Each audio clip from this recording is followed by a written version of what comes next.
Fastest snake in the world. Yeah, what a title. What a title. Most people think I've got some kind of affinity, like I must own a snake. I love snakes. Oh, if I'm this quick on a controller, imagine how fast I'd be on a steering wheel.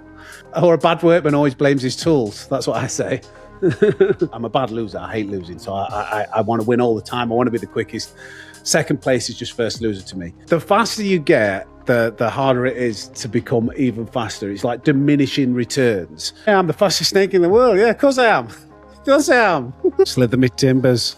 Recently, I had the opportunity to sit down with one of the fastest Gran Turismo 7 drivers of the current era, and also one of the fastest growing content creators in the same game. We are talking about Sammysnake Racing, aka the fastest snake in the world.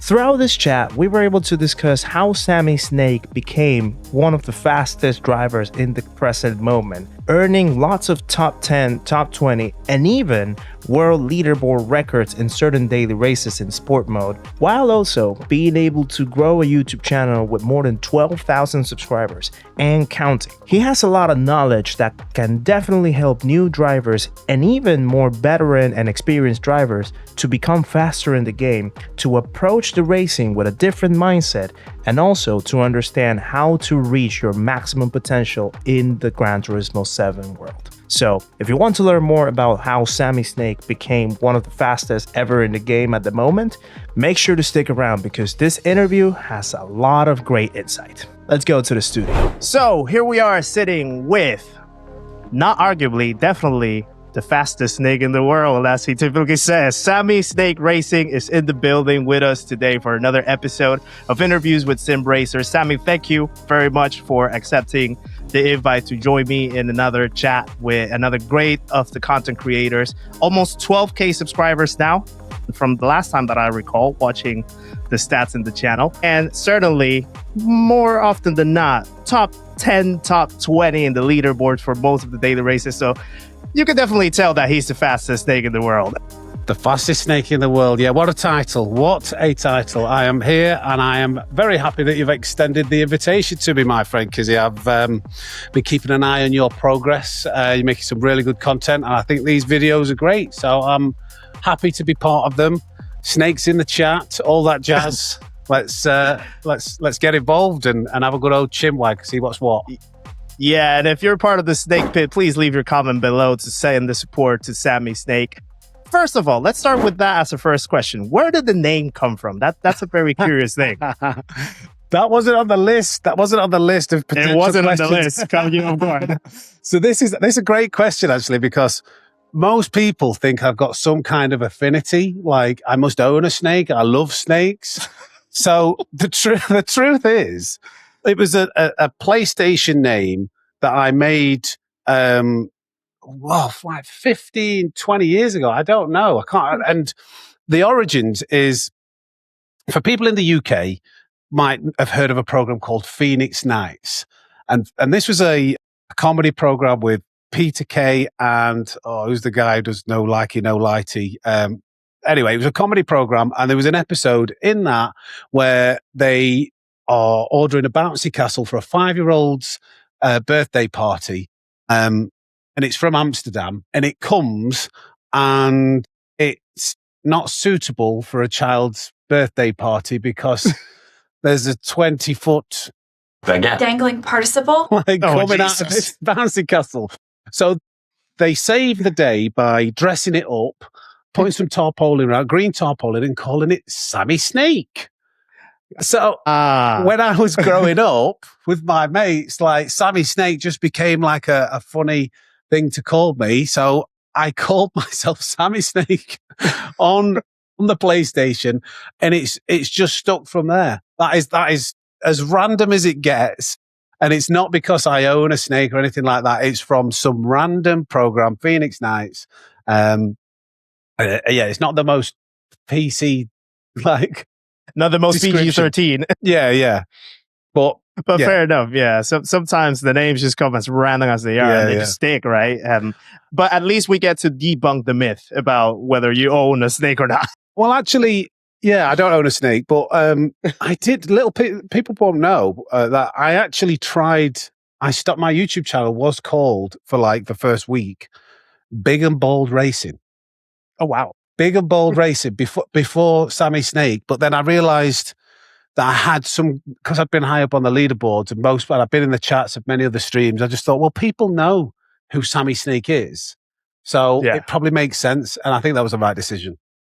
Yeah. And it definitely is, because now people very much talk about you all the time. Like, no matter what the streamer is that is putting some content out there, no matter who is racing in the lobbies, Sammysnake is always a topic of conversation, and in the good way, because you're definitely one of the fastest of the current time. And given that, let's jump into how that started. Let's go into your sim racing origins. Did it start with Gran Turismo, or did it start with another racing game?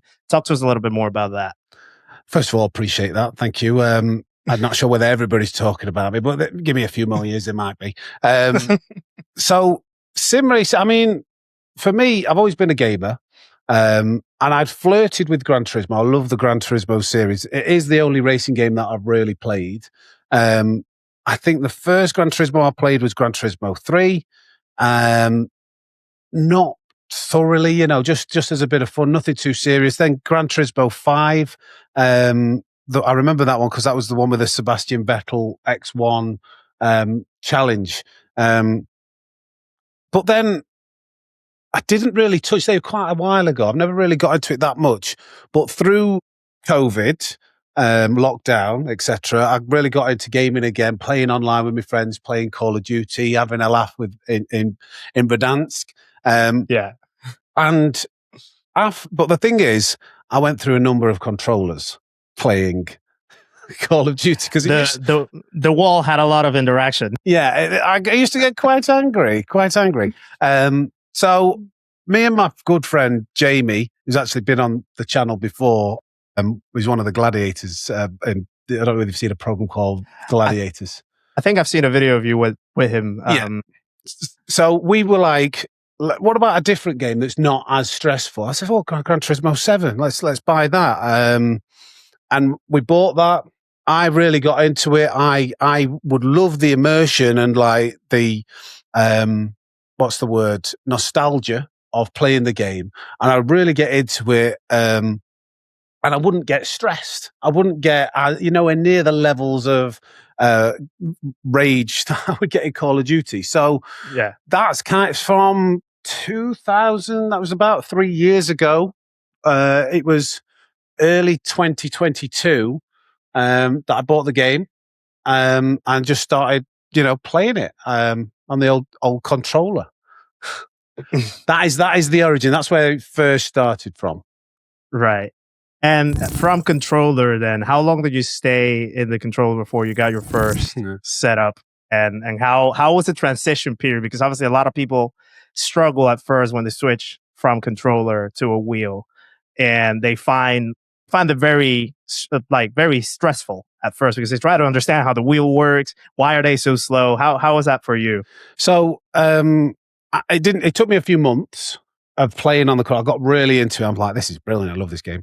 On the controller, maybe like 3 to 6 months, I suppose, until I started looking at getting a wheel, because I've always watched YouTube, and it used to be the Call of Duty streamers that would come up on my algorithms.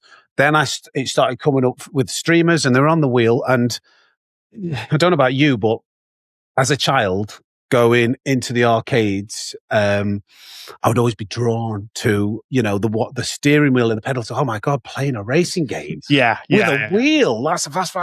Mum, can I go on that one? Can I have £1, please? No, get out. There's no money.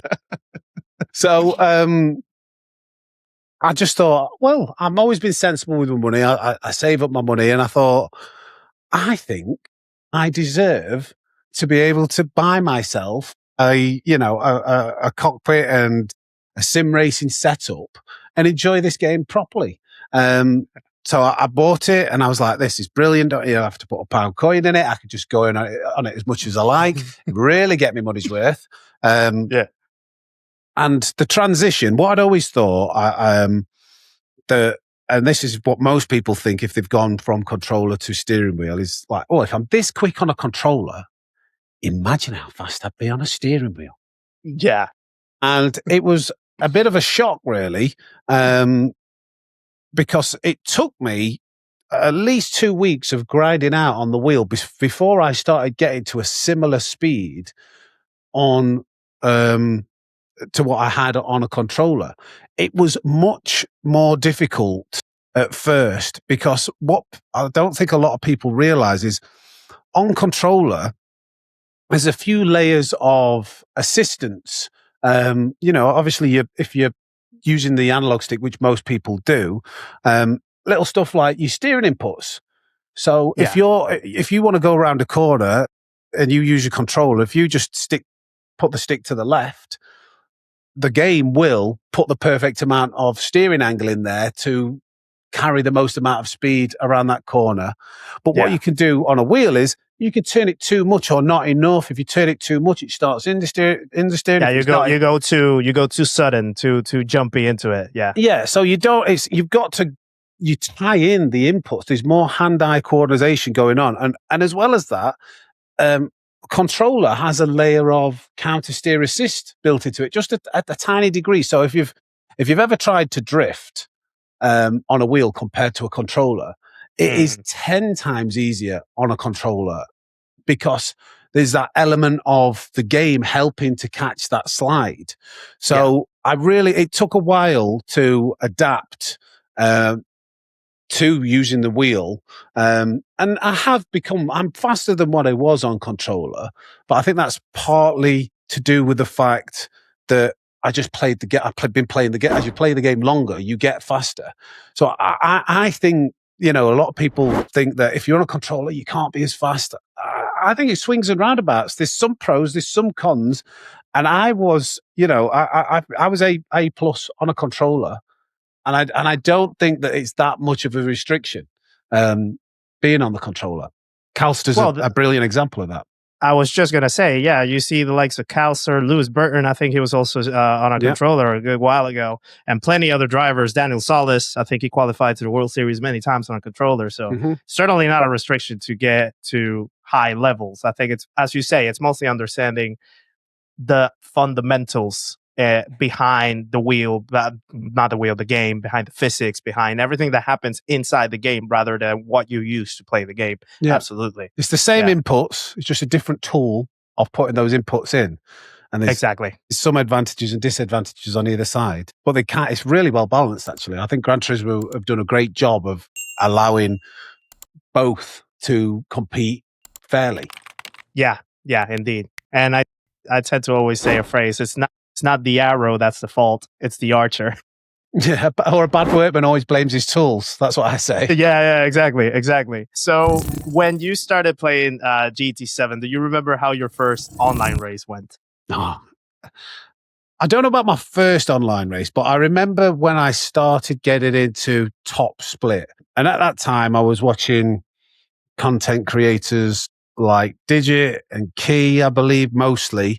I'd always gravitate towards the faster. I would people being really good at games is what captivates me. So if I used to watch Call of Duty, it'd be like the best players. I'm just like, how's he doing this?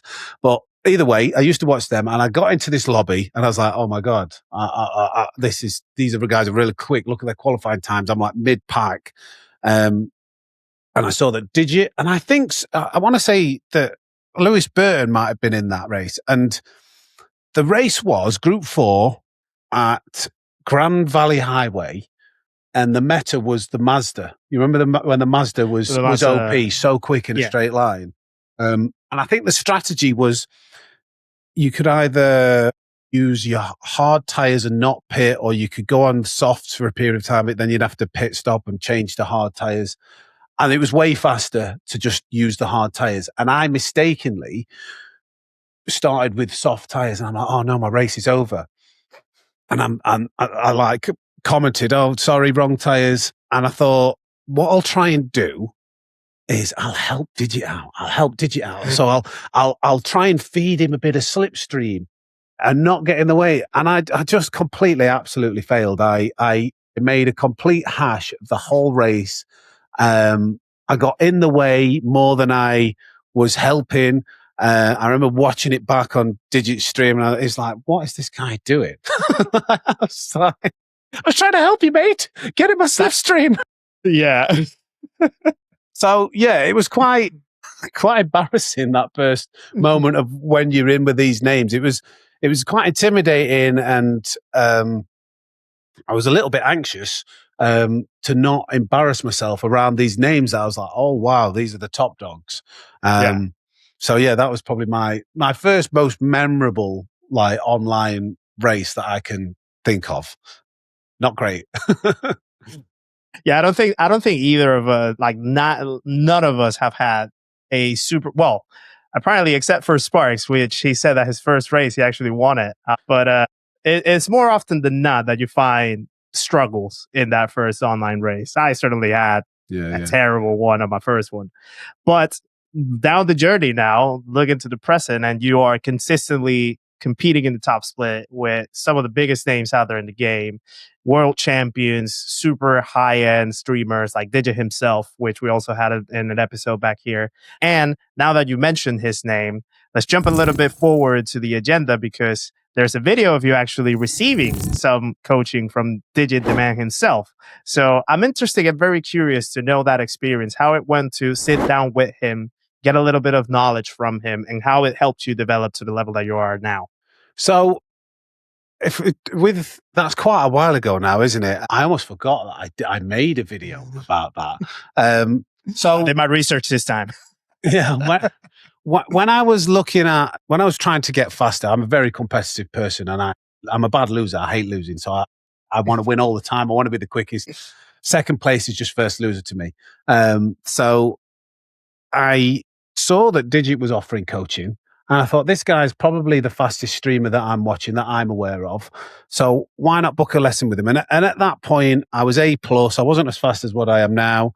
And if I'm just being 100% transparent, the lesson was not, I didn't really learn a great deal. It was more confirming what I already knew that I needed to work on. I mean, there was one thing that I like the thought of, but I kind of had that thought process within me, but was the relationship of steering angle in terms of percentages. Think of like, if you come to trail braking, braking in a straight line when you've got 0% turning on your wheel, but the more you turn the wheel, so if you turn 10%, you should lift off your brakes 10%, and vice versa. You get all the way to like 50% turning, you should be using 50% brakes.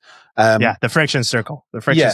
Yeah. So I like that. But other than that, I think I had 2 lessons. I had one, and then a couple of months afterwards, I had 2. And it was more just a matter of, you're doing the right things. You just need to get more consistent or practice longer, or just like, there was no secret key to help me develop. It's more me really analyzing what my own faults are and trying to correct them.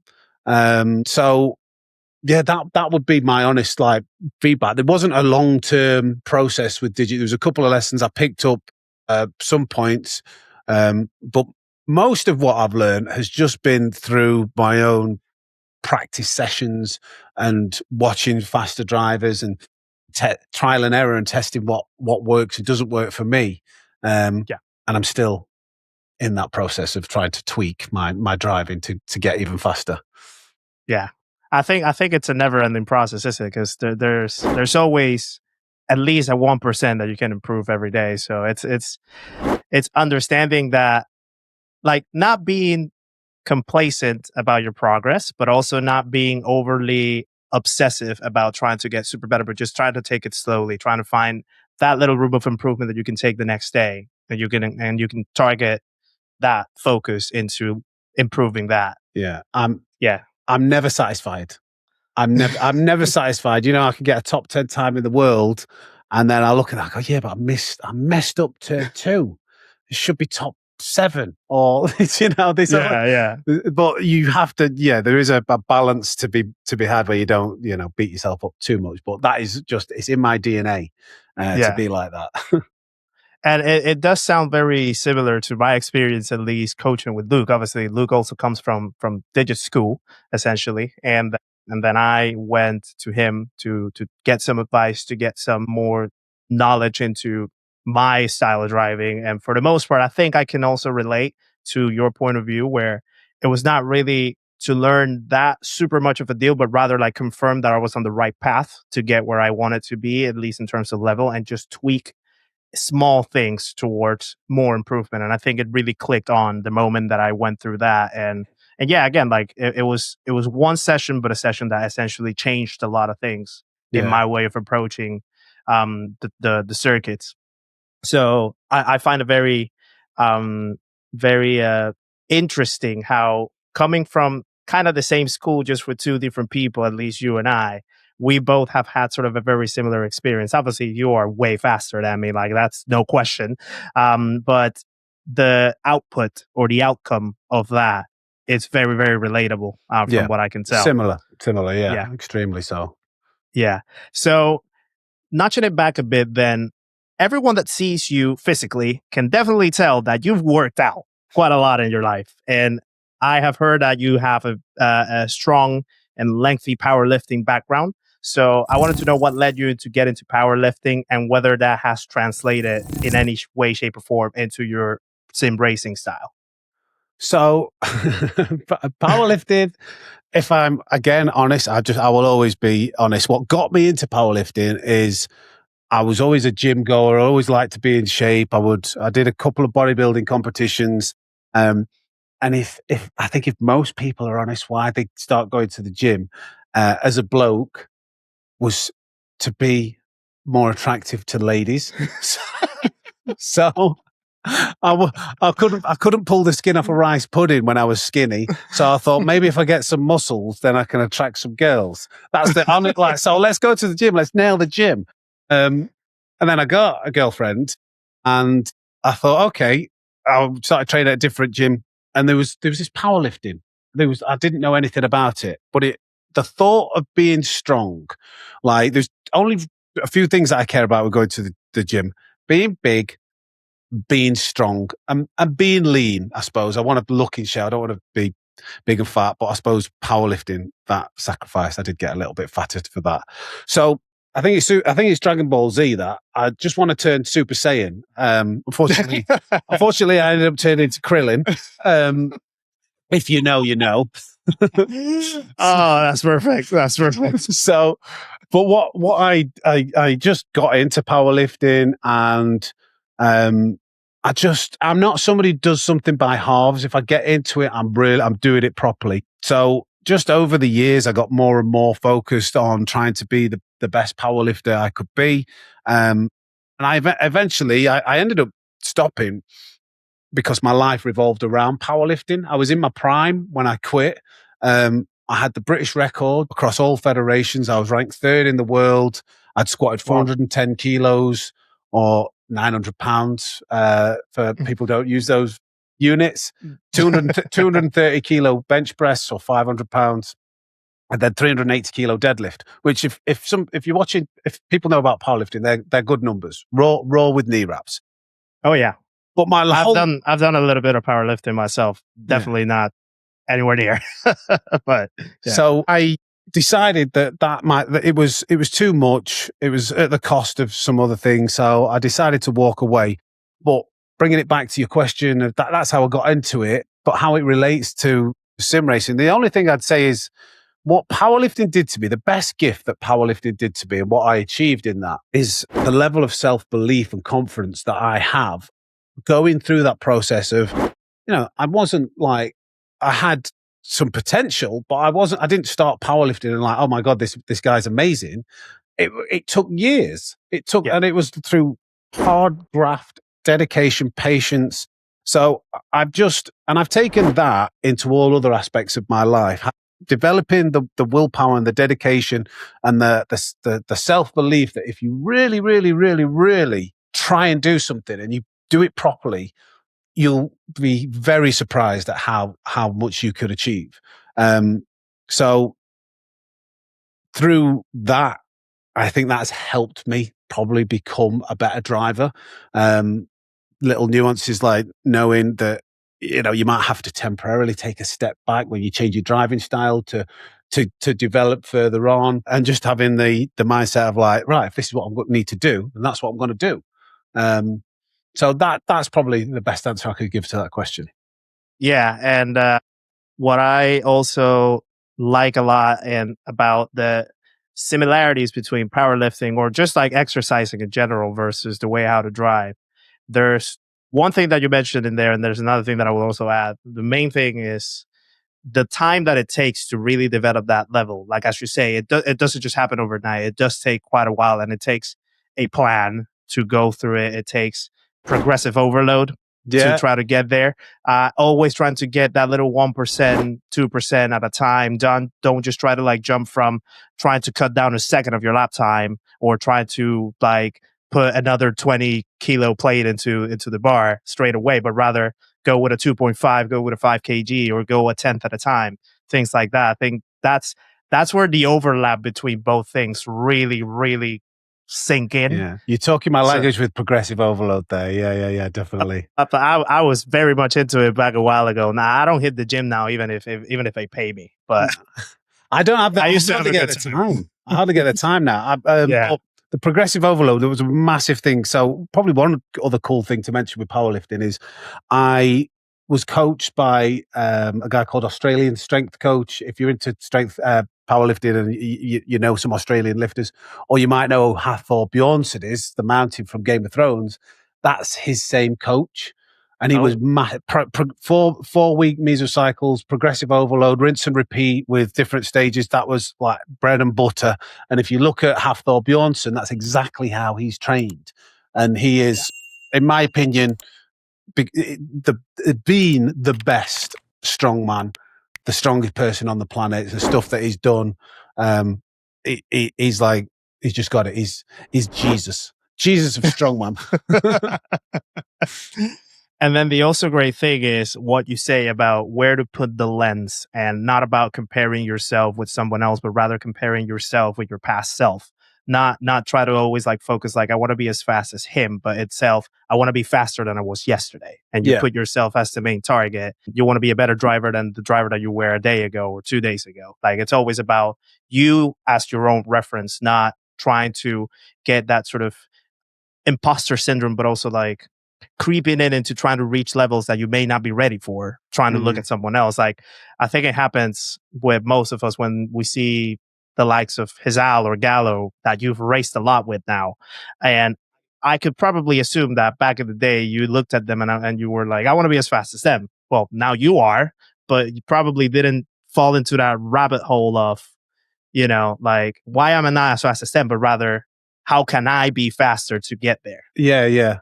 So your competition is the mirror, and like I think sometimes on stream I've had comments like, "Oh, why are you complaining?" Like because if I'm having a bad race, and that's because I'm measuring me. I might be like winning but I'll still. Oh, that corner was awful, and that's because I'm like my own worst critic, and I don't mind if I lose as long as I perform well, and that's because I'm measuring myself against myself.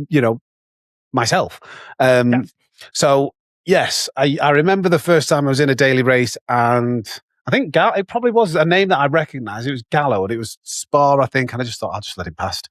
Like, almost go on, off you go, and just like, wow, this guy's so quick. And then through ensuring that I've only really looked at what I'm doing wrong and what I can do right, and not really paid too much attention to how fast other people are. Gradually, the gap has closed and closed and closed, and I am not as fast as Hizal and Gallo. I would say you are. Well, I'm looking from a step down though. Well, maybe like 10 steps down. So the faster you get, the harder it is to become even faster. It's like diminishing returns. And honestly, there's still a large gap between the likes of Hizal and Gallo and myself, or world tour drivers. But the gap is getting smaller. It's more inconsistency and really just those tiny little inputs. There's like percentage of being like 5% more on the gas round, going around a certain corner, and just the level of consistency that makes the difference. But to do what they do is still it's going to take a while. before I'm up there, I think. Well, one thing though is that you are definitely now more consistently competing against them on a daily basis, pretty much. Like every time that a new daily race comes in, the time that a World Tour driver comes in, you are essentially in that lobby, like top split. Your name is mixed up against those names. So how does it feel now that you know that it's basically not a given, but basically be very frequent that you're going to find yourself competing against those highs? How does it feel to you being in that level? It good. It does, I mean, it is a really. I think I did a race video with against Hazal, and it was Deep. It wasn't Deep Forest. What's the other one? Anyway, it was a race that I did with Hazal, and at one point in the video, I'm following in, and we're racing, or he's following me. I overtook him at one point, and I just commented. I says, "This is just brilliant. The fact that I can have these races with Hazal." But you're buzzing about it because these people that are like just your ultimate peers. And when you're rubbing shoulders with them and you think, flipping heck, I gained on them on that corner. I'm actually catching up to this guy, or I'm pulling away in a certain corner. Like, oh my God. You're like a little kid. You're like a little kid.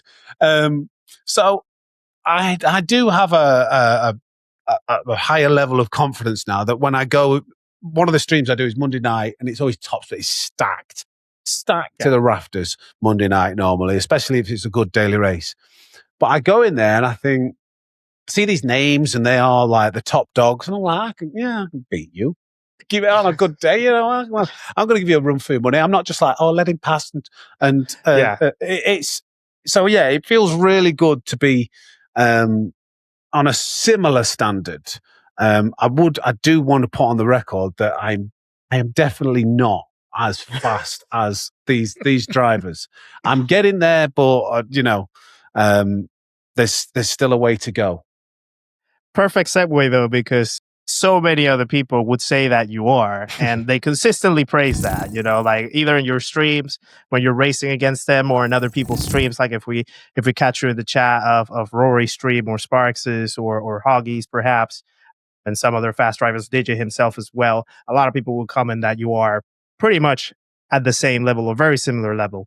How do you take that on? I know a lot of people, including myself, when we hear other people saying, "Oh, you're so fast. Oh, you're so quick," we always try to like brush it off because like we don't want to it feels weird to accept it or to acknowledge it. No, How do I'm you like, take it on? bring it on. Yeah, I'm the fastest snake in the world. Yeah, of course I am. Of course I am. Tell me more. No. I mean, it's flattering. It's a great feeling. It feeds the inner narcissist in you, I suppose. We're human, and it's nice to get a little bit of what's the right word? Admiration or a pat on the back for a bit of hard work that you've done. So it is satisfying. But what I take it with a pinch of salt, because what I forget, and I think what a lot of us content creators or A+ drivers forget, is that to be an A+ driver in the realm of the player base, that's already like top 1% of drivers. I think, I'm not sure on the statistics. Less.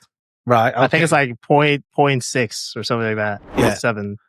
Yeah. So what the flattery that you get is usually from drivers that are on A+, that in their eyes, they go, you are, look, but if you underclock, like I say, the faster you get, the more you kind of realize the level of detail and how hard it is to do what these top guys are doing. And with the diminishing returns, even though it looks like you have a similar level of pace, the faster you get, the more humble you become, because there's a syndrome for it. I think the more you learn, the less you feel like the less you know, because you realize there's so much more to know. I forget what the syndrome is. So it keeps you. I am, as much as people might say, oh, you're full of yourself calling the fastest snake in the world, because they can't realize I am just taking the mick. I am still humble. I am, even though you get this flattery, it's usually for people that don't fully appreciate like that couple of tenth gap is actually quite big. You know, it's still a decent margin, or half a second over a 2-minute lap. That's hard. That's really hard to do. And often, obviously, like custom slipstream and whatnot in the daily races, custom slipstream can really fall. Take Nürburgring Daily C this week. You got like Damien, who's like, he is pulling away out of every single corner to like whoever's following him, or usually, unless it's somebody of a similar standard. And he just can't get away. He's about 5 seconds a lap faster. But because they've got the custom slipstream and the Group 4 cars, it's like, it gives you a chance. Is this guy? It gives you a chance. It makes you believe that you're there. Yeah, absolutely. No, but totally agree. I think, the more upskilled you get, the more you start appreciating the real intricacies of the details that you have to focus on to try to get it as close to perfection as possible. And it's never perfect. It really is never perfect. I could vouch and bet that the people like Hazal Gallo themselves, maybe Zarano now, who's at an elite level, just won the manufacturers with Porsche this morning. Yeah, watch that. I could bet that he even is like, if only I braked a little, like 1% more in this particular corner, I could have gained like an extra 1,000 of a second. Like, it becomes a lot more. You know that when you set a good qualifying lap, you still think, but it could have been. Yeah. Do you think just because they get world number one in the world, like they get P1 in the world, that they're not thinking that? They don't walk away and go, that was absolutely perfect. There's no time that I could get out of that. It's just probably their gap is like, there was half a tenth that I could have scraped out of that. Yeah. Maybe they'll celebrate it on the day, but then like the next day it's like, let me rewatch that again because I know that I missed a tenth right here. Yeah. And to be fair, what a few people do is they'll always downplay. Like there are, I could have. That was a slow lap for me. Like I don't want to name names, but I have seen streamers. I think you nailed that. Why are you acting like you could have got a lot faster? Like, all right, we just stop playing to the crowd. I'll bottom it there. I shouldn't say anymore. That's all right. It's all right. No names are going to be leaked. So jumping now, that's a good segue now that you talk about streamers. Jumping now into that. So your start as a content creator now, again, as we mentioned at the start, almost 12,000 subs on YouTube. I think you started just about a year ago, I think it was, from what I can recall. So the growth has been phenomenal on your channel. And certainly now you're getting a lot more of that exposure to a bigger audience, to better content, and even like getting better collaborations like your recent videos with Gallo and your recent races with Hazal, as you described as well. So talk to us a little bit about how your content creation journey started. What led you to want to become a YouTuber, essentially? So the decision to become a streamer or start creating some content was two things. One, I would watch the streamers and I would think, I'm faster than this person. So maybe I could do this. Would be one part of it. And also, I think it's a little stale at times. Like, I feel as if there's room for some streamers with maybe a bit more personality. And I'm not going to say who I watch and I would think that about, but I just thought, I'm a bit of a daft person. I'm always like the joker in the room. So I thought, well, maybe I could do that. And then the catalyst, though, was I used to race in a racing league, and part of this racing league was we were in we'd all jump in the same chat. So it was great. You'd do a race, and you'd all be chatting, and there was a social element of that because Gran Turismo is quite one player. You know, you're not really interacting, not like Call of Duty where you're all like, oh, rush B, rush them guys, come on. So I love that. And I kind of got a little bit ushered out by the guy who ran the league because I was winning every single race. I was like made to feel not welcome.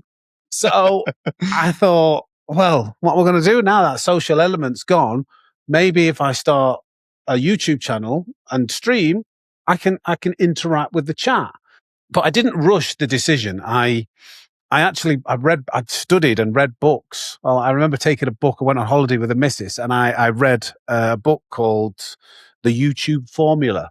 So I like wanted to know.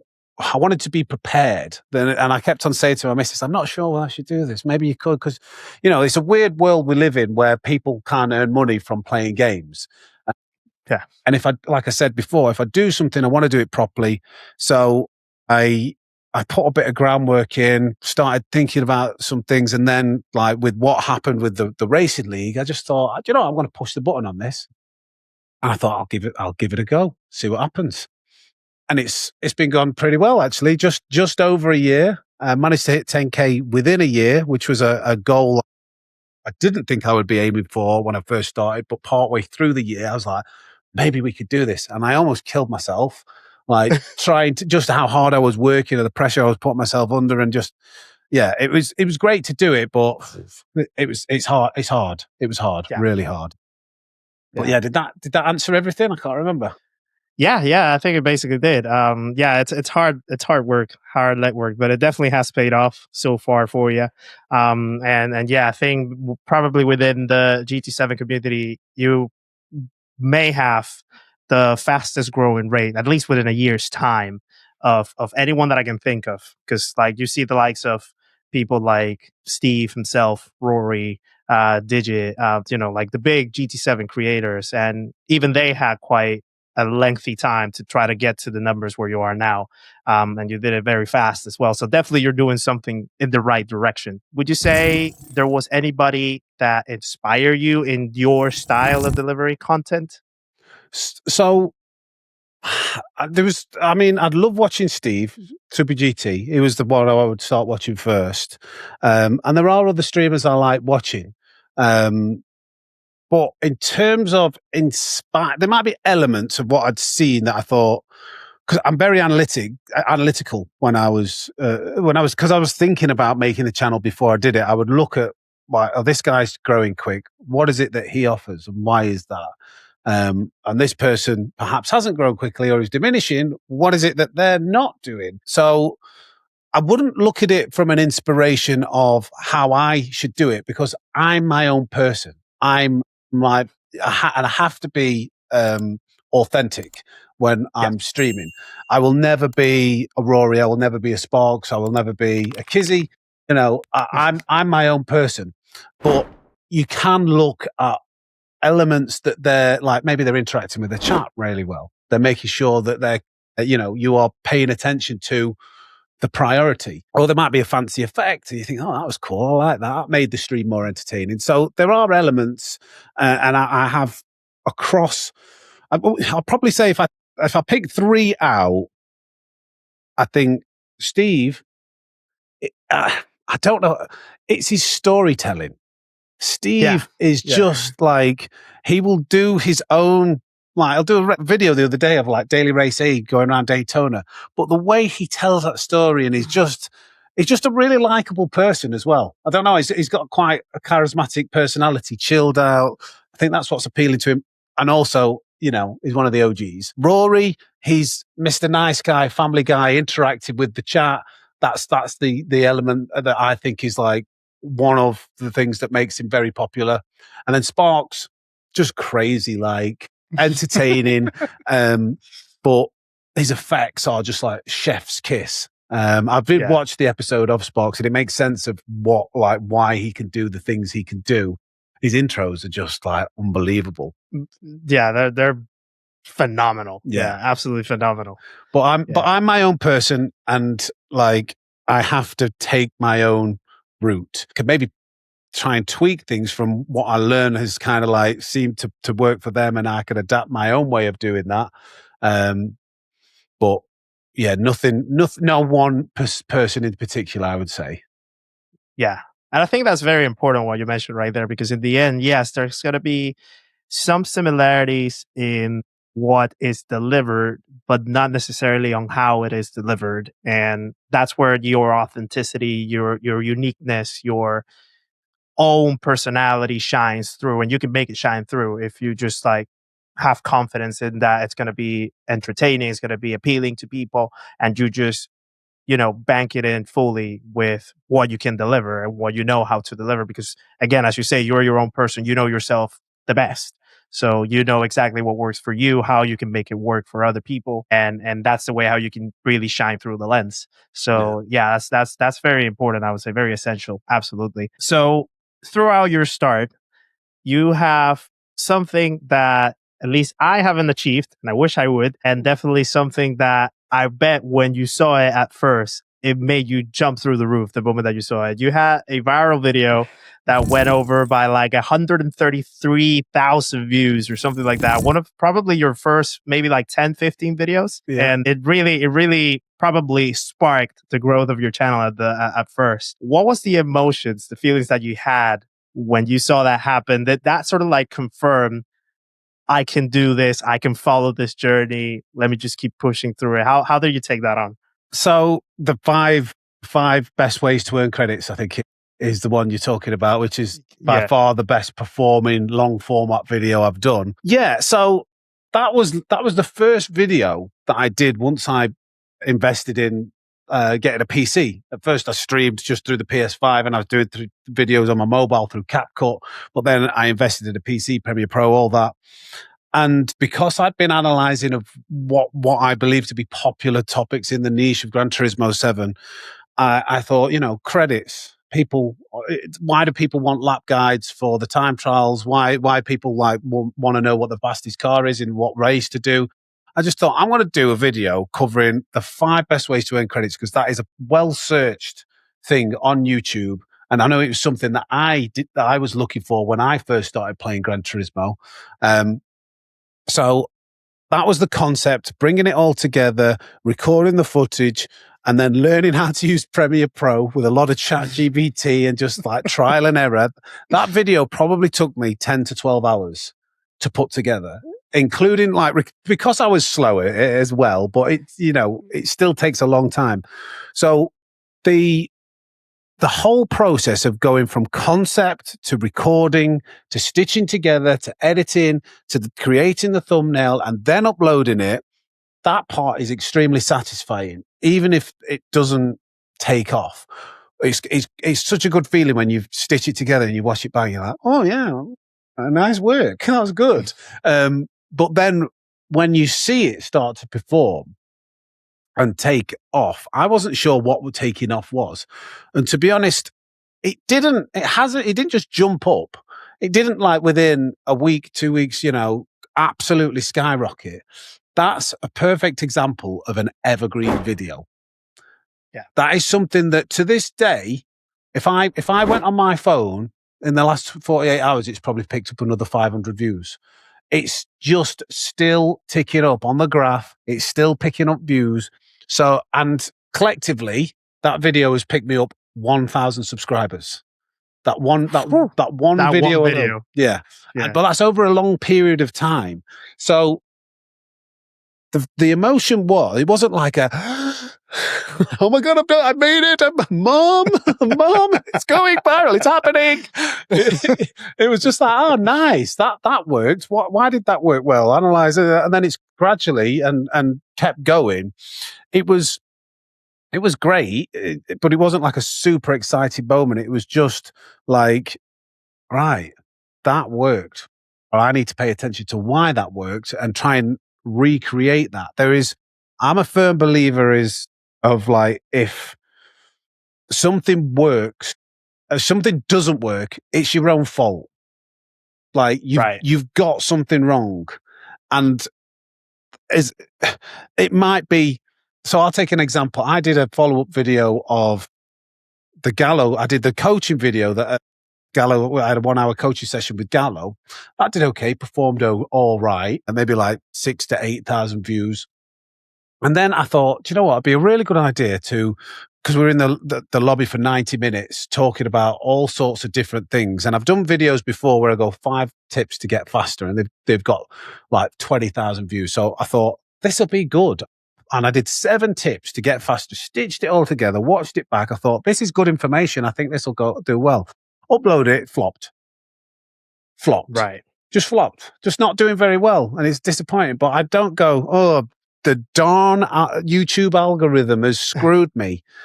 I'm sorry, but it's on me. Either the thumbnail wasn't good enough for the clickability, the time that I posted it might not have been well, the oversaturation from posting the fact that it was another video with Gallo.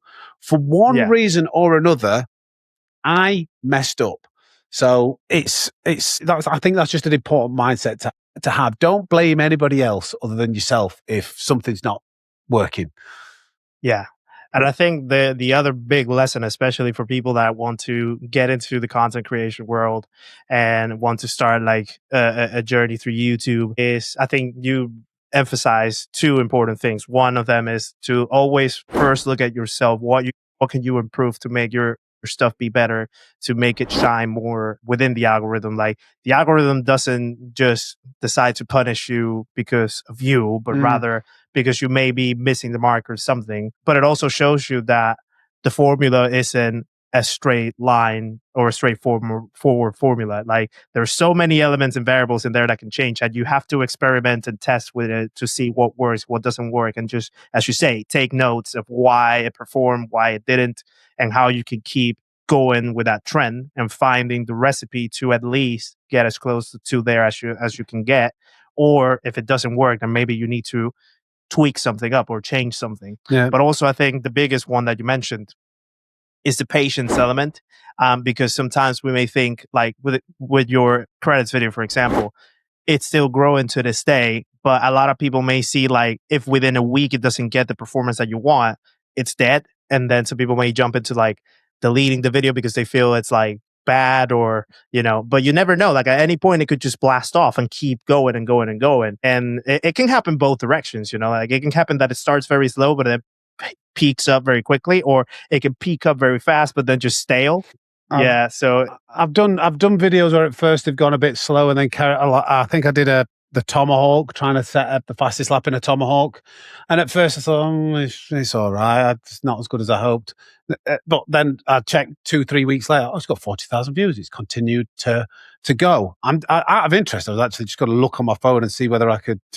In fact, I'm not doing that. I'll tell you that. I wanted to see how many views that five tips, 5 best ways to earn credits had got. Yeah. But yeah, the patience element in this journey is very crucial, because you just have to let things develop and let them take the way that they're going to take. And you never know, at any point it can just take off and it can become a big thing. But it's the element of, do I just take it off my page because it didn't work as I wanted to, or because it could be quite the thin line between like jumping into that impulsive click of like delete that stuff, or let it just flow to see what happens. So I've never been tempted to delete a video. To me, I'm quite analytics driven, so obviously YouTube Studio, you can have a look at what works and what hasn't worked. So I will keep that on there as an example of like why did that not work? It's just evidence to learn from. I don't think I think patience is key. I was told, although I think I'm the outlier for whatever reason, I've managed to do pretty well in the first year. But most people, everything I read is like, don't expect to get more than 1,000 subscribers in a year. Don't expect to be earning any money within a year or two. And as much as like I've grown really quickly for the parameters of expectation, it's not like shoot, I'm still a long way off really being able to say that this is a massive success.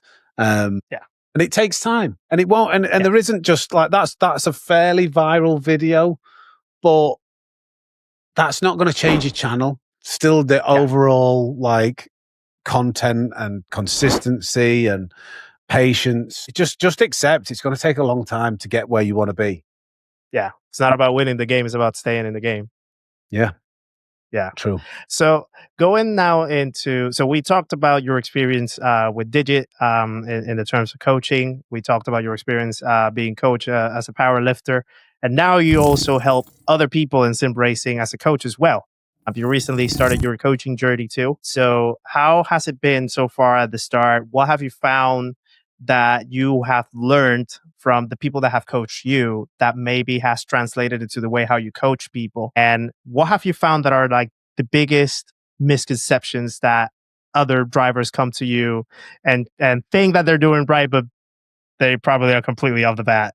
Okay, so first of all, in terms of what I learned from other coaches, I can't really say because I'm so my background in powerlifting. I used to do a lot of coaching, so I had like an online coaching business with that, and when I stopped powerlifting, that just slowly faded off.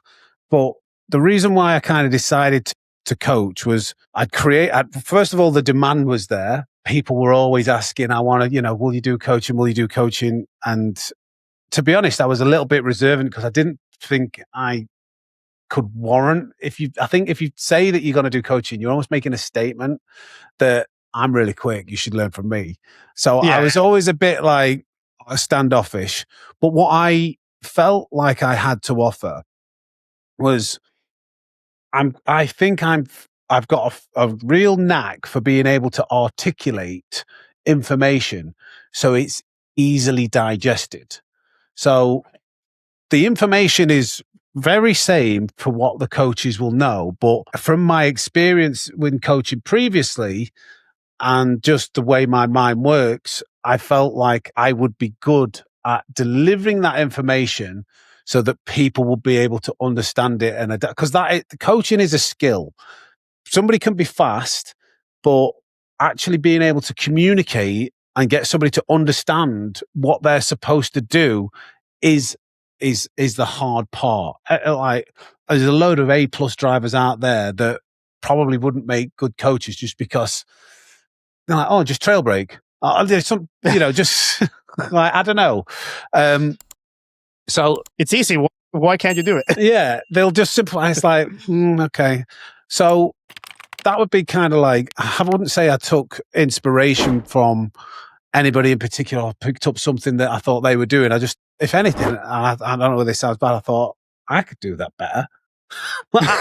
That's the only reason why, if I'm being honest, I'm like, I could do a better job of that. I feel like I can explain that better.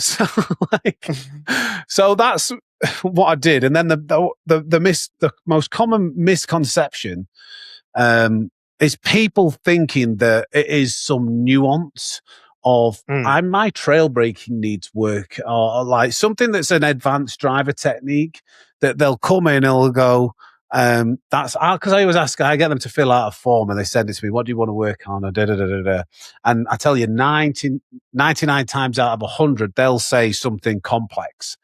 And we go in a lobby, I watch them, and I'll go, I know you've said this, but that's not your problem. And it will usually, for most people, because it's usually, I would say, anywhere from C, B, maybe A. I've got an A+ rated driver in tomorrow. It's literally driving over the limit, trying to push too hard. I get people to shave seconds off their lap time by telling them to go slower. I'll just go slower, brake earlier, go slower. This is the line that I want you to take. I don't care how fast you go, stay on that line, and I'll do the demonstration. Because look, get them to set a lap after 5 laps, and then I'll take it steady and I'll drive really slow and I'll go, look, sector, that's faster. And this is literally from just following the right line, hitting the apex and never missing an apex. So the first thing that people need to do is ensure that they are never missing apex and stay on the optimal racing line, and then gradually build pace through that. And I'll usually knock 1 to 2 seconds off their lap times once we're finished going through that process, because they do it, they see their times, they see me do it and how much faster it is, and then they go back out to track and go, oh yeah, that makes sense now. I feel like I'm going really slow, but look at that time. It's like, well, because you are staying within your limits. So it's ignoring the fundamentals, thinking that they've already got the fundamentals, and that it's I need to be able to trail brake perfectly, and that's why I'm losing 2 seconds a lap. So yeah, that I would say that is the racing lines and staying within the limits of your car. Yeah. Slow is smooth and smooth is fast, they say. That's it.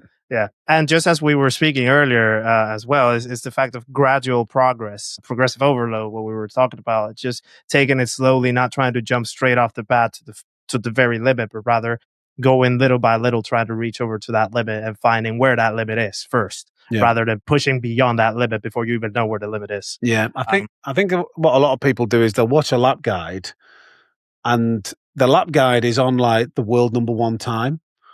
And they'll think, right, that's exactly the point I need to break. But that's like the point where the world's fastest driver is braking as late as he possibly can, trail braking to perfection. So they try and carbon copy that. So the lap guides can be good as guidance, but when it comes to coaching, I think it's much more superior for somebody to watch you and be able to go, all right, that's what you're doing wrong. If you just, have a bit more of a personal touch. Yeah. And also, I think a lot of people forget that when they watch the best lap in a leaderboard or something, that's not like a one-shot lap that they did. It probably took them hours, if not days, to get there and really study and understand what they needed to do to be able to get that time. So us thinking that we could do that in a one-shot just by watching them, it's kind of diluted. Yeah. And I include myself because even I have sometimes jumped into a time trial saying like, oh, I see Damien right there, like at the top. Let me just follow his ghost. And I'm pretty sure that I can keep very close to him. And it takes me like 27 times crashing into the walls before I actually at least get like half a second behind him. Yeah. He's crazy fast, Damien, isn't he? Yeah, absolutely insane. I tell him every time, like, following his ghosts is my routine. Like, for real. But yeah, coming to a wrap up, then I think you describe very well the best advice that we can give to people that want to improve their racing in terms of staying within their limits and gradually building over to the maximum level that they can reach. In terms for other perhaps advice that you may have at the top of your head, both for new sim racers and content creators that may be wanting to start this journey, from your angle, what would you recommend them or advise them to do? So in terms of content creation, I'd advise you do some research before you even start and figure out what's working. And the advice would be to understand that there's hot topics. Say if you want to be a GT7 content creator, there's different areas that are well searched and popular, and there will be earning credits, as we've learned, sport, daily races, or tutorials, how to get faster, trail brake, tune your car, stuff like that. So understand what are the topics that are going to be popular within that niche, but then also, more importantly, try and figure out what it is that you're going to offer and what would suit within that topic. There has to be an alignment of popular topics and why people would watch you, because you'll know, Kizzi, as well as me, it is an extremely saturated market at the moment. There's a hell of a lot of content creators out there churning out a lot of similar content. So you need to think of your USP, your unique selling point.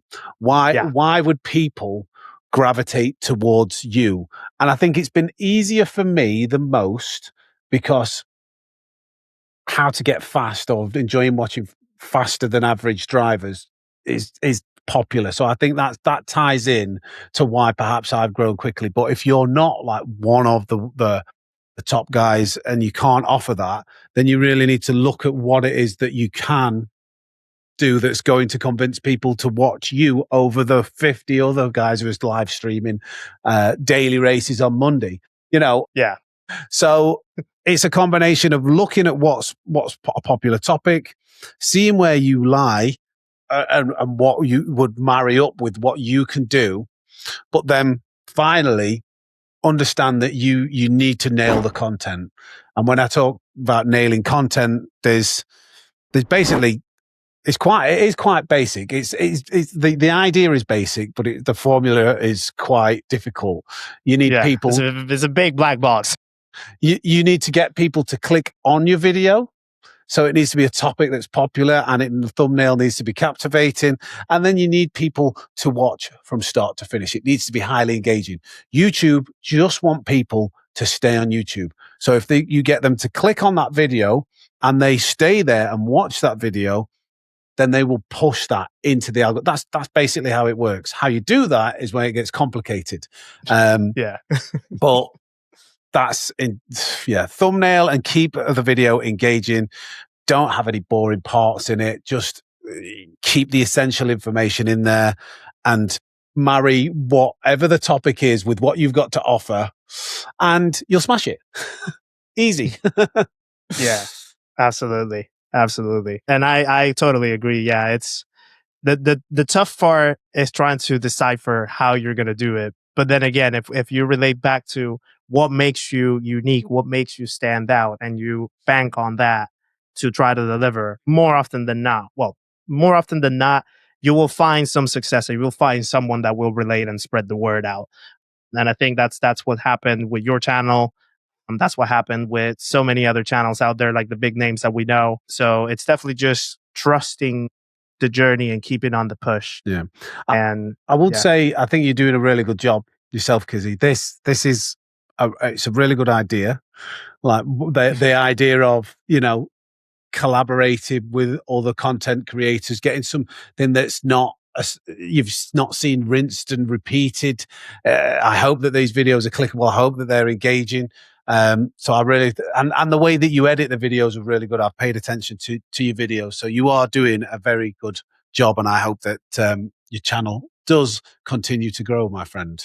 I appreciate that. And it's what we were talking about earlier as well off the recording. It's the element of watching everyone else now from a creator standpoint, and we kind of stop watching why is like that card is red and that car is on the right side of the track. But in our sense, it's like, oh, look at that zoom that they did on that car, or look at that little transition that came here and there, or the storytelling elements. And I think one thing that I do love about all of us sort of being now part of this niche and this world that we are in is the fact that we ourselves have our own unique elements to deliver what we do, but we also, in some way or another, positively challenge each other to make it better.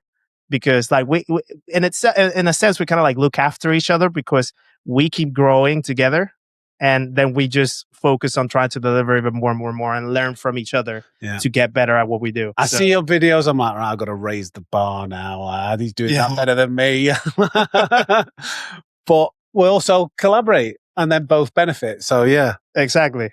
So yeah, and again, really appreciate your time today. It has been really good to get to know you in a little bit more of a personal level, get to know your background, and the way how you've come towards you are today. So yeah, really appreciate that time. Before we wrap up, though, we have rapid fire questions. As always, we always finish up with a round of rapid fire questions. Oh dear. It's gonna be very simple, so don't worry about it. It's gonna be very quick, but just first answer that comes at the top of your head, right? Okay. So here we go.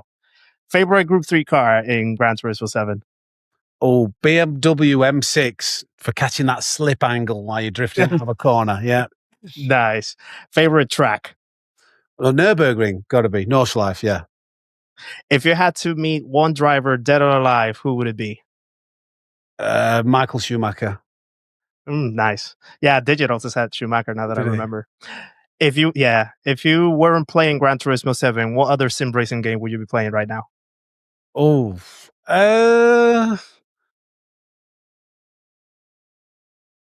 LMU. Give that a try. I haven't tried that yet. Apparently it's really good. Yeah. I think it got Sim Racing Game of the Year in some awards or something that I watched. So pretty cool. I haven't downloaded, but I haven't played it that much yet. Numbers aren't good enough. We ignore that. Not enough people watching that. Would you rather push the cost of more pit stops or save time or go slower by saving more pit stops? Save tires, but have less pit stops, or more pit stops and just so basically like a faster pace, but having to pit more, or going slower and having to pit less. Oh, I'd slither a bit slowly. I think. Save the tires. Fair enough. One word to describe the Gran Turismo 7 penalty system. Perfect. Just to get some controversy trolley comments and help this video go a bit into the algorithm a bit more. It's perfect. Nothing wrong with that penalty system. What are you on about? And the last one, one feature that you would like to see in Gran Turismo 8.